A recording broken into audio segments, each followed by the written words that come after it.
আমাদের মধ্যে বড় বড় মূর্তি আছে, কিছু কিছু কিছু আছে সাধারণ মূর্তি। কবরের মধ্যে কিছু কিছু আছে হলো ভিআইপি কবর, আর কিছু কিছু আছে হলো লোকাল কবর। আপনি যখন মুসলিম বলবেন লা ইলাহা, মানে যত মূর্তি আছে বড় হোক ছোট হোক, যত কবর আছে ছোট হোক বড় হোক, সবগুলিকে আমি অস্বীকার করলাম, আমি এগুলি বিশ্বাস করি না। ছোট ছোট কবর হচ্ছে, এগুলো হচ্ছে শাহজালালের কবর, শাহপরানের কবর, এরপরে হলো শাহ মকদুমের কবর, শাহ আলীর কবর।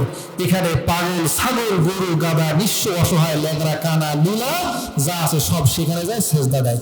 এখানে কিন্তু দেশের বড় বড় শীর্ষস্থানীয় নেতারা আসে না। ইয়াফকাহু কওলি। সকলে দৃশ্য পড়ি। আল্লাহুম্মা সাল্লি আলা মুহাম্মাদিন ওয়া আলা আলি মুহাম্মাদ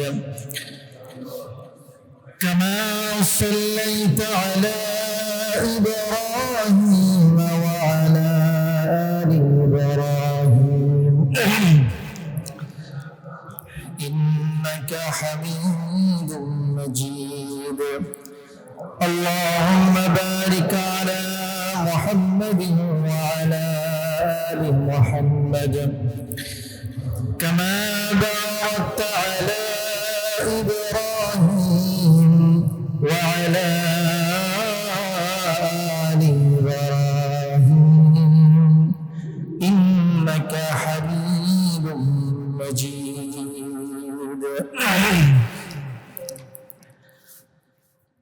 محترم و معزز ও মুকাররম সম্মানিত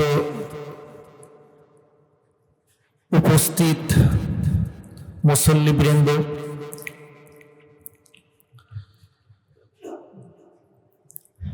আল্লাহ রাব্বুল আলামিনের দরবারে অসংখ্য অগণিত শুকরিয়া জ্ঞাপন করছি। মহান আল্লাহ তাবারক ওয়া তাআলা আমাদেরকে দয়া করে মায়া করে জুমার নামাজ আদায়ের লক্ষ্যে পৃথিবীর শ্রেষ্ঠতম স্থান মসজিদের মধ্যে আসার, বসার এবং জুমা পূর্ব কিছু আলোচনা করার সুযোগ করে দিলেন। এর জন্য সকলে বলি আলহামদুলিল্লাহ। সম্মানিত উপস্থিতি, আমরা যারা এখানে এসেছি, উপস্থিত হয়েছি, আমরা সকলে নিজেদেরকে মুসলিম বলে পরিচয় দিই। কোনো একজন ব্যক্তি ইমানদার হওয়ার জন্য, মুমিন হওয়ার জন্য, বিশ্বাসী হওয়ার জন্য, মুসলিম হওয়ার জন্য একটি কালিমা পড়তে হয়, একটি বাক্য পড়তে হয়, পাঠ করতে হয়। এই কালিমাটা কি? লা ইলাহা ইল্লাল্লাহু মুহাম্মাদুর রাসূলুল্লাহ। এই যে আমরা কালিমাটি পরিপাঠ করি, এই কালিমার অর্থ, এর ব্যাখ্যা এবং এর প্রয়োগ আমরা কি সকলে জানি?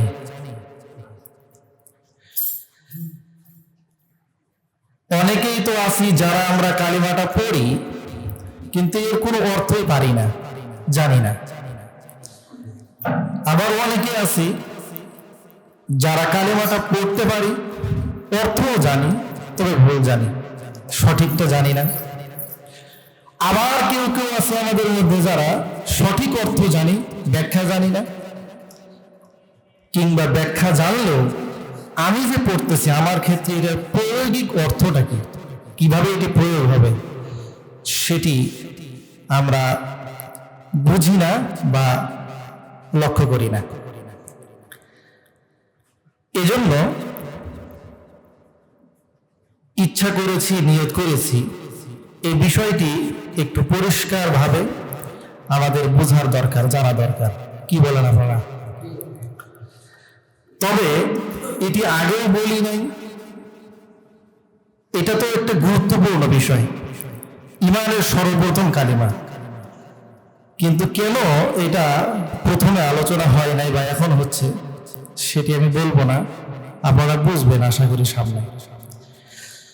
সুতরাং আমরা যে বিষয়কে নিয়ে আলোচনা করতে যাচ্ছি সেটি হচ্ছে কালিমার অর্থ, এটির ব্যাখ্যা এবং আমাদের ক্ষেত্রে প্রায়োগিক অর্থ। আলোচনা করার পূর্বেই ভূমিকা স্বরূপ কয়েকটি কথা আমাদের বলতে চাই বা মনে রাখতে হবে। সর্বপ্রথম কথা হলো এই, আপনারা সকলে জানেন, আমরাও জানি, এটি হচ্ছে এমন একটি কালিমা, আল্লাহর নবী বলেছেন কোন একজন ব্যক্তি যদি এই কালিমা পাঠ করে এবং এই কালিমার উপরে সে মৃত্যুবরণ করে তাহলে সেই ব্যক্তির নিঃসন্দেহে জান্নাতি। আল্লাহর নবীর সাহাবী হযরত আবু যর আল গিফারী রাদিয়াল্লাহু তাআলা আনহু তিনি প্রশ্ন করলেন, হুজুর শুধু একটা কথা বললো আর জান্নাতে চলে যাবে?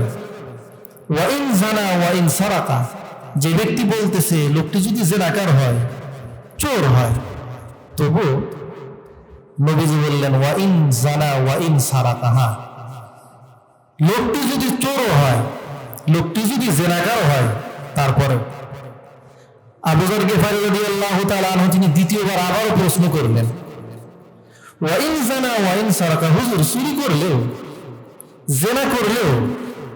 নবীজি বললেন হ্যাঁ, ওয়া ইন জানা ওয়া ইন সারাকা, চুরি করলেও, জিনা করলেও, অন্যান্য অপরাধ করলেও সে জান্নাতে যাবে। দ্বিতীয়বার তিনি আবারও জিজ্ঞেস করলেন, হুজুর কি বলেন? ওয়া ইন জানা ওয়া ইন সারাকা, চুরি করলেও, জিনা করলেও? নবীজি তৃতীয়বার বললেন ওয়া ইন জানা ওয়া ইন সারাকা রাগিমা আনফু আবি যর। আবু যর এটা মানতে চায় না, এটা মেনে নিতে পারে না। একজন লোক চোর হবে, ডাকাত হবে, সিটার হবে, বাটপার হবে, সন্ত্রাসী হবে, খুনি হবে, আর এরপরেও শুধু সে এই কথা বলবে আর এরপরে মৃত্যুবরণ করলে সে জান্নাতে চলে যাবে। এটা আবু যর যদিও না মানে, কিন্তু আমার আল্লাহর সিদ্ধান্ত এটি, তিনি আমাকে তাই জানিয়েছেন, আমি এটি উম্মতের সামনে প্রকাশ করলাম। এখন চিন্তার বিষয়, এটি কি কোনো মন্ত্র? এটার মধ্যে আছে এটা কি? যে একজন ব্যক্তি বললো, বিশ্বাস করলো আর এরপর মৃত্যুবরণ করলো, সে জীবনে যাই করুক না কেন এর উপর মৃত্যুবরণ করলে সে যাবে, এটা তো ভাবার বিষয়। দ্বিতীয় যে কথাটি বলতে চাই সেটি হচ্ছে প্রত্যেকটা দেশের, শুধু দেশের নয়, দেশের মধ্যে আভ্যন্তরীণ যতগুলি প্রতিষ্ঠান রয়েছে, সংগঠন রয়েছে, দল রয়েছে, রাজনৈতিক হোক অরাজনৈতিক হোক, এগুলো নির্দিষ্ট একটি স্লোগান আছে না নেই? এক দলের স্লোগান আর এক দল দেয় না, প্রত্যেকেই কিন্তু যার যার একটা স্লোগান আছে, একটা কালিমা আছে, একটা বাক্য আছে না? কিন্তু পৃথিবীতে যত নবী এবং রাসূল আগমন করেছেন তাদের কি এক একজনের এক একটা স্লোগান ছিল নাকি সকলের এক? সকলের এক। কেন? এর মধ্যে কি এমন আছে যে সব নবী এবং রাসূলদেরকে একটা কথারে দাওয়াত দিতে বলা হয়েছে? কারণ কি? কি এমন অর্থ, মহত্ব, গুরুত্ব এর ভিতরে আছে? ভিন্ন কোনো নয়, সব নবী এবং রাসূলদের একটাই বাক্য। শুধু তাও নয়, রাসূলদের অবর্তমানে রাসূলদের যারা ওয়ারিস, যে কথার, যে কালিমার, যে বাক্যের দাওয়াত দেয় সেটি কি অভিন্ন? ভিন্ন? এক, সকলের এক। তৃতীয় যে বিষয়টি বলতে চাচ্ছি সেটি হলে, সব নবী এবং রাসূলরা এই যে দাওয়াত দিলেন, এর ফল কি হলো? কোরআনুল কারীমের মধ্যে বিভিন্ন জায়গার মধ্যে এসেছে। শুধু তাই নয়, বরং সহিহুল বুখারী সর্বপ্রথম যে অধ্যায়, বাবুল কাইফা কানা বাদউল ওয়াহয়ি ইলা রাসূলিল্লাহ সাল্লাল্লাহু আলাইহি ওয়াসাল্লাম, এই অধ্যায়ের মধ্যে তৃতীয় যে হাদিসটি আনা হয়েছে, এই হাদিসের মধ্যে আম্মা জান আয়েশা সিদ্দিকা রাদিয়াল্লাহু তাআলা আনহা তিনি বলছেন, যখন আল্লাহর নবীর উপরে, কথাগুলো মনোযোগ সহকারে শুনুন, যখন আল্লাহর নবীর উপরে সর্বপ্রথম ওহী নাজিল হলো, ওহী নাজিল হওয়ার পরে তিনি ঘাবড়িয়ে গেলেন, ভয় পেয়ে গেলেন। সে সময় তো পৃথিবীতে আর কোনো ঈমানদার নাই, সর্বপ্রথম তার উপরে ওহী নাজিল হলো। আম্মাজান খাদিজাতুল কুবরা রাদিয়াল্লাহু তাআলা আনহা তাকে নিয়ে গেলেন তার চাচাতো ভাই ওয়ারাকা ইবনে নাওফেলের কাছে। সে ছিল খ্রিস্ট ধর্মের অনেক বড় একজন পণ্ডিত, একজন জ্ঞানী। নিয়ে যাওয়ার পরে আম্মাজান খাদিজাতুল কুবরা রাদিয়াল্লাহু তাআলা আনহা বললেন, আপনি তাকে জিজ্ঞেস করুন তার কি সমস্যা। ওহী নাজিল হওয়ার যেই বিস্তারিত বর্ণনা ছিল সবগুলি যখন আল্লাহর নবী ওয়ারাকা ইবনে নাওফেলের কাছে পেশ করলেন, তখন ওয়ারাকা ইবনে নাওফেল সব কথা শোনার পরে যে কথাটি বলেছিল সেটি হলো, হাদান নামুসুল্লাযী নাযালাল্লাহু আলা মূসা। মুহাম্মদ, তোমার কাছে যে ফেরেশতা আসছে এটা আজ নতুন না। এই ফেরেশতা তো সেই ফেরেশতা যিনি মূসা আলাইহিস সালাতু ওয়াস সালামের কাছেও এসেছিল। ওই ফেরেশতা এটা তোমার কাছে ওহী নিয়ে এসেছে। ইয়া লাইতানি ফিহা জাযআ ইয়া লাইতানি আকুনা হাইয়া ইল ইউখরিজুকা কওমুকা। তবে আমার আফসোস, আমি তো বৃদ্ধ হয়ে গিয়েছি, বার্ধক্যে পৌঁছে গিয়েছি। আমার আর কয়দিন হায়াত বাকি আছে আমি তো জানি না। যে কোনো সময় আমি পৃথিবী থেকে চলে যেতে পারি, মরে যেতে পারি। কিন্তু তোমার এই নবুয়ত এটি যদি আমার যৌবন অবস্থায় আসতো তাহলে আমার জন্য খুব ভালো হতো। কেন? তার কারণ হলো একটা সময় আসবে যে সময়ের মধ্যে তোমার জাতির লোকেরা তোমার সঙ্গে শুধু শত্রুতা পোষণ করবে তা না, এই কালিমার দেওয়ার কারণে এক পর্যায়ে তোমাকে ঘর থেকে, তোমার এলাকা থেকে তোমাকে বের করে দিবে। আল্লাহর নবী সঙ্গে সঙ্গে আশ্চর্য হয়ে বলেন, আওয়া মুখরিজিয়াহুম, এটা কি বলেন? আমি হচ্ছি আল আমিন, কারো কোনো সম্পদ এক পয়সা আমি মেরে খাই নাই। পথ দিয়ে বৃদ্ধ মানুষ হেঁটে যায়, বোঝা বহন করতে পারে না, আমি তার বোঝা বহন করি।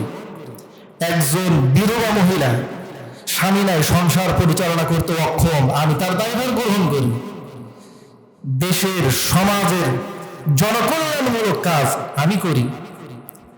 আর আমি মানুষদেরকে ন্যায়ের পথে ডাকবো, সত্যের পথে ডাকবো, হকের পথে ডাকবো, ইনসাফের পথে ডাকবো, নিষ্ঠার পথে ডাকবো। আর আমাকে আমার জাতির লোকেরা বের করে দিবে, এটা কি বললেন? ওয়ারাকা ইবনে নাওফেল তখন বলল, শোনো,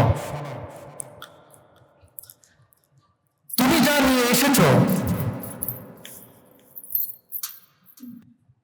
লাম ইয়াতি রাজুলুন কত্তু বিমিসলি মা জিতা বিহি ইল্লা উদিয়া।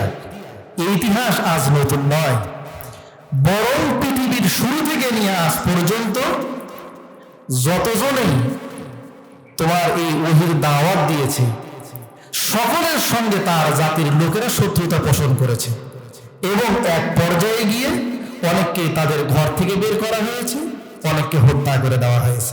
সুতরাং তুমি এটি বিচলিত হইও না, আশ্চর্য হইও না। এই ইতিহাস আজ নতুন না, এটি পুরাতন ইতিহাস। এজন্য আপনারা জানেন, নূহ আলাইহিস সালাতু ওয়াস সালাম থেকে শুরু করে ইব্রাহিম আলাইহিস সালাতু ওয়াস সালাম, তাকে তার আব্বা ঘর থেকে বের করে দিয়েছিলেন, বাড়ির থেকে চলে যাও। মূসা আলাইহিস সালাতু ওয়াস সালাম তিনি দেশান্তর হয়েছিলেন, আরেক জায়গায় চলে গিয়েছিলেন তিনি। এভাবে যুগে যুগে যত নবী এবং রাসূল এসেছে প্রত্যেকের পরিণাম একই হয়েছে, ভিন্ন কোনো পরিণাম হয় নাই। কেন?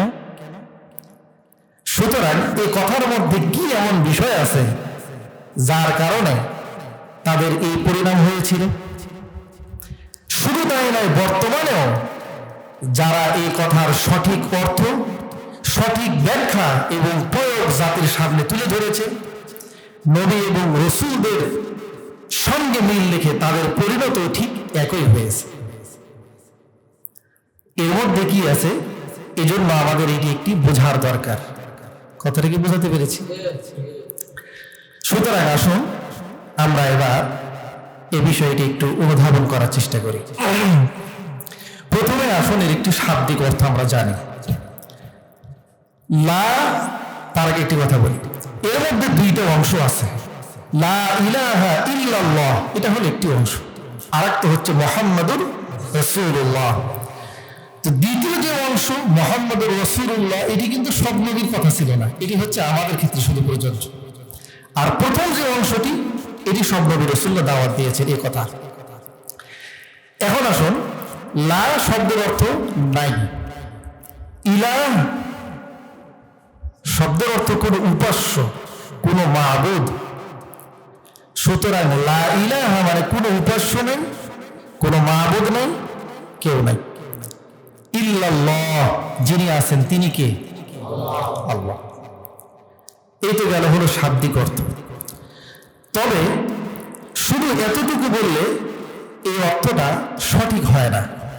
তার কারণ হলো, আমরা যখন বললাম লা ইলাহা, কোন ইলাহ নাই, আসলে কি ইলাহ নাই? তাহলে হিন্দুরা, ওরা তো বিভিন্ন দেবদেবী এবং মূর্তির পূজা করে, সেগুলোকে তারা ইলাহ সাব্যস্ত করেছে। অনেকে সূর্যের পূজা করে, অনেকে গাছের পূজা করে, অনেকে মাছের পূজা করে, চন্দ্রের পূজা করে। এইরকম বিভিন্ন জিনিসের এক একজন এক একটাকে ইলাহ সাব্যস্ত করেছে। সুতরাং এখানে যে বলা হলো ইলাহ নাই, এজন্য এটির সঠিক অর্থটা হচ্ছে লা ইলাহা মানে যোগ্য কোনো ইলাহ নাই আল্লাহ তাআলা ছাড়া। বিষয়টিকে আমরা এভাবে বুঝতে পারি। পানি দিয়ে দেখুন, একজন ব্যক্তি কবরস্থানে,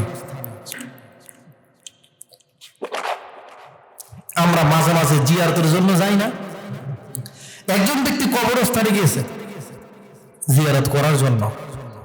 সকালবেলা আপনি দেখতেছেন দূর থেকে একজন ব্যক্তি কবরস্থানে, সে সেখানে গিয়ে হাত তুলে আল্লাহ তাআলার কাছে প্রার্থনা করতেছে। কয়জন? এখন আমি যদি আপনাকে বলি কবরস্থানে কয়জন লোক আছে, আপনি উত্তর কি দিবেন?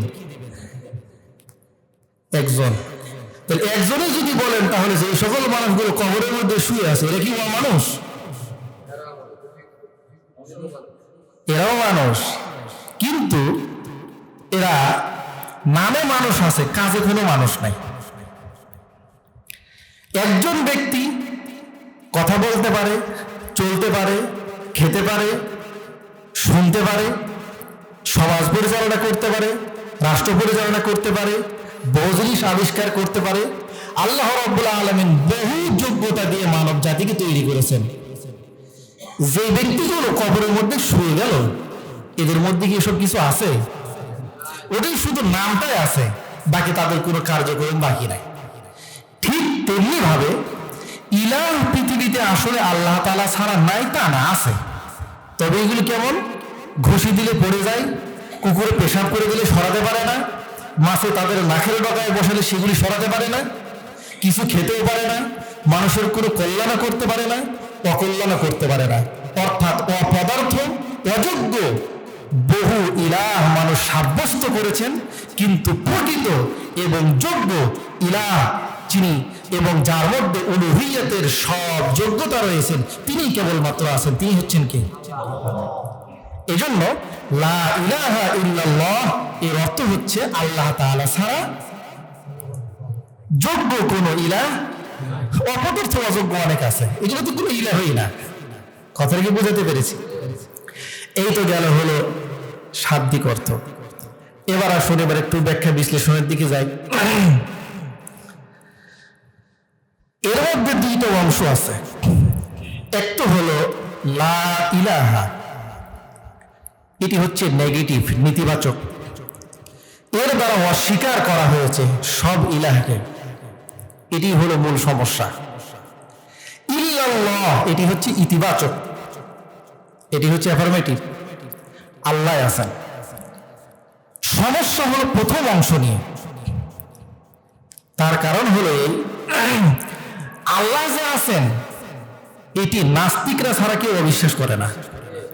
হিন্দু, মুসলিম, বৌদ্ধ, খ্রিস্টান, ইহুদি, আরো যত ধর্মাবলম্বী আছে যারা আস্তিক, এরা সকলে আল্লাহকে বিশ্বাস করে।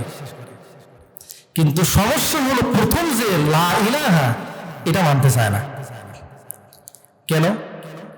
এটা নিয়ে মূলত হচ্ছে সংঘাত তাদের সঙ্গে আমাদের, এবং যুগ যুগ ধরে সব নবী এবং রসুলদের সংঘর্ষ হয়েছে এই প্রথম অংশ নিয়ে। এটি কেন হলো? এটির কারণ হচ্ছে এখন বর্তমান যারা রাষ্ট্র পরিচালনা করতেছেন তারা যদি বিবৃতি দেয়, দেশের মধ্যে যারা বাজার সিন্ডিকেট করে রেখেছে এদের প্রত্যেকেই অনুসন্ধান করে খোঁজ করে বের করা হবে এবং এদেরকে আইনের আওতায় নিয়ে আসা হবে, দেশের সাধারণ জনগণ এরা কি খুশি হবে নাকি বেজার হবে? তবে এক শ্রেণী কিন্তু মুখ কালো হয়ে যাবে। এরা কারা? ওরা, ওদের কিন্তু মুখ কালো হবে। ঠিক তেমনি হবে যদি বলে দেশের মধ্যে যত চোরা কারবারি আছে, চোর আছে, ডাকাত আছে, সন্ত্রাসী আছে, ওদেরকে খুঁজে বের করা হবে এবং তাদেরকে আইনের আওতায় নিয়ে আসা হবে, অচিরেই তাদেরকে বিচারের সম্মুখীন করা হবে। দেশের সাধারণ জনগণ খুশি হবে না? কিন্তু বেজার হবে কারা? ঠিক তেমনি ভাবে যখন বলা হলো লা ইলাহা, কোনো ইলাহ নাই, যারা প্রকৃত একত্ববাদের বিশ্বাসী তারা তো খুশি হলো, কিন্তু সঙ্গে সঙ্গে বেজার হয়ে গেল কয়েক শ্রেণীর লোক। এই কয়েক শ্রেণী কারা? এরা পর্যায়ক্রমে আসবে। এদের মধ্যে থেকে এক নম্বর হচ্ছে মূর্তি পূজক এবং কবর পূজক। যারা মূর্তির পূজা করত, কবরের পূজা করত, এরা তখন বেজার হয়ে গেল। কি বলে? কোন ইলাহ নাই মানে? আল্লাহ তো আছেন, এর তো আমরা বিশ্বাসই করি, কিন্তু আরো যে বহু ইলাহ আছে আমাদের, লাত আছে, ওজ্জা আছে, মানাত আছে, হবল আছে, এইরকম হিন্দু ধর্মাবলম্বীদের বহু ইলাহ আছে, এগুলিকে অস্বীকার করতে বলা হচ্ছে যে না, এটা তো মানা যাবে না। এদের তখন মুখ বেজার হয়ে গেল। সুতরাং সর্বপ্রথম শ্রেণী যারা, এরা হচ্ছে মূর্তি পূজক আর কি কবর পূজক। এখন আসুন, আমরা যে বলি লা ইলাহা, কোনো ইলাহ নাই, আমরা কাকে দূর করি, কাকে প্রতিরোধ করি? আল্লাহ অস্তিত্ব সাব্যস্ত করি তো পরে ইল্লাল্লাহ বলে, কিন্তু লা ইলাহা বলে আমরা যে প্রতিরোধ করি, দূর করে দেই, অস্বীকার করি, এটা অস্বীকার করি কাকে? আমাদের মধ্যে মূর্তি আছে। এটা হলো কারা? এই ইতিহাসের মধ্যে আপনারা জেনেছেন, শুনেছেন, আগেকার যুগের যারা পূজক ছিল এরা পূজা করত মূর্তির এবং এরা পূজা করত কবরের। এবং মূর্তি এবং কবরগুলো এগুলো ছিল দুই শ্রেণীর। কিছু কিছু ছিল বিশেষ কবর, বিশেষ ব্যক্তিদের, বড় বড় ব্যক্তিদের, আর কিছু কিছু ছিল হলো ছোট ছোট কবর, ছোট ছোট মূর্তি, এরা হলো সাধারণ মূর্তি। আসে এরা যায় হলো ভিআইপি কবরে,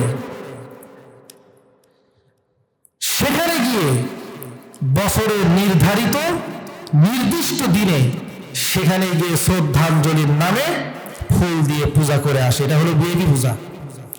এরপরে হলো দেশের যারা ভিআইপি লোক, শীর্ষস্থানীয়, দেশের সর্বোচ্চ নেতৃস্থানীয়, দলের সর্বোচ্চ, তারা সেখানে গিয়ে সেই পূজাটা করে। এই পাগল লা ইলাহা ইল্লাল্লাহর অর্থই বোঝা না। আমি যে বললাম লা ইলাহা, কোনো ইলাহা নাই, তো সেই ইলাহাটা কোনটা? আমি কি গণেশের পূজা করি? আমি কি লাতের পূজা করি? আমি কি উজ্জার পূজা করি? কথা বলেন না কেন? আমরা এগুলো পূজা করি। তাহলে এর অর্থ হচ্ছে আমাদের মধ্যে যে পূজাটা আছে সেই কবরগুলির আমরা পূজা করি না।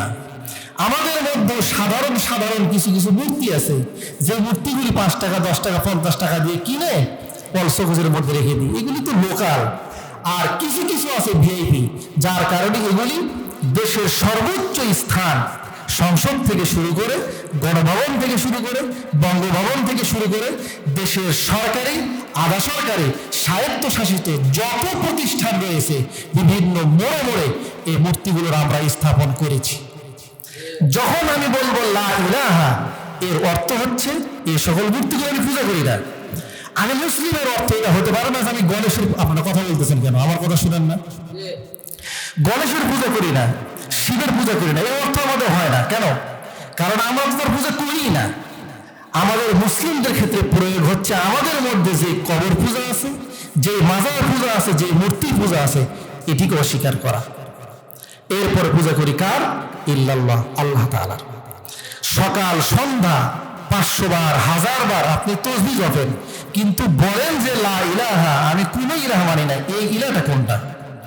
আপনি সেটাকে চিহ্নিত করুন যে এই ইলাহকে মানি না, সেটিকে অস্বীকার করুন।